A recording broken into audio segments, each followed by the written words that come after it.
Сәлем құрметті достар, сіздермен Әсемнұр. Бүгін сіздермен өз шығармашылығымен бөлісетін боламын. Тақырыбы жан анама. Авторы өзім. Ана жан, ардақты сөз жер бетінде. Әлдейлер мен әнімен тербетіле, ананың сөзі жылы күн нұрындай, шуағын төгіп тұрар хор қызындай.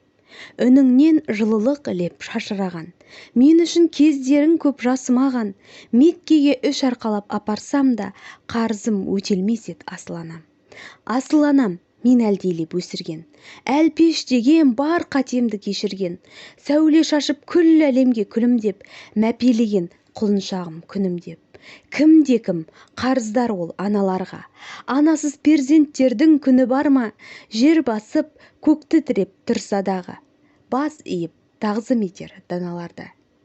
Лайк басып, комментарий қалдыруды ұмытпаңыз. Каналға тіркеліңіз. Әртүрлі қызықтар менің каналымда болады. Назарларыңызға рахмет.